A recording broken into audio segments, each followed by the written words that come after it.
vakabatwa nanjonda kuti zviite success. Ize Platinum FM Street Studio. Street Studio Platinum Vibes. Andiri kuona panapa panaudze mangoma akatina ndingasarire sinzuri pamzimba. Ndiri kuona T-Shooter aripo achirepresenta Hunyani. Zita ndiani? Chongomani. Urepresenta ghetto ripi Chongomani? Hunyani futi. Hunyani yoyo. Yes, I. Nasi pachapisa. Saka wakomana ninda kumenda kumateresi. DJ Ganzi ndipe rhythm. So, kundipa ridhimu ndinotomokera, anzi nalunga anogonerera, nemufaro mfadzi yangu inoyererera. Thanks nokutenda imi nekuteerera. Ndinogona zvese, ndinogona zvese, ndinogona zvese. Chimbondifonerai kumba kwenyu mese.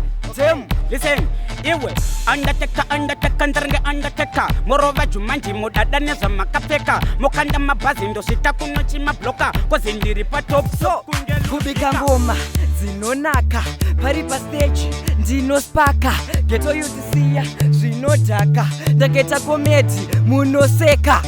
Iwe wangu ndiri kupisa kazvamwari wona ndiri kudiwa unge grosari ndaturwa pikira inda kugalari handi ndiri simbi hizwa hanidzi vaye vekundishora mimi munofara muchindonesa hora manje this time ndati muchatoja sora kozi nini chikafu ndini ndakatora. Iwe listen mribodo dem mekobondem never trespass pano pakaiswa kill them mribodo dem meko dem vakawira padashboard vakaisa kwendem. Kubika ngoma dzinonaka izvi zvekugona zvakabva kudzinza.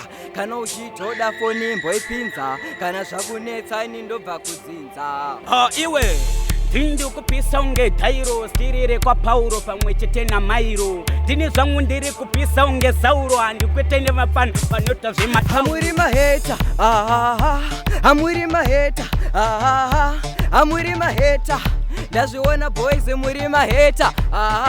Saka ndati zvavo saizesi zvakapamba vari kutamba vachitamba vachijamba zviri kutamba zvichifamba vese vandimisa kose gara ndikamba. Aiwa mumwe ndambata ndomupeta kana kumusveta zvekuti anoweta, mumwe ndomputitsa kana ndamputitsa ndobva ndamusungisa.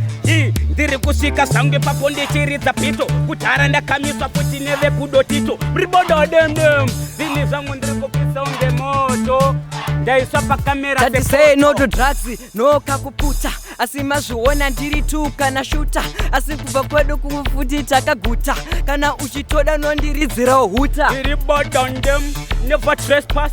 Panapa ndinokufilisai kunge gas.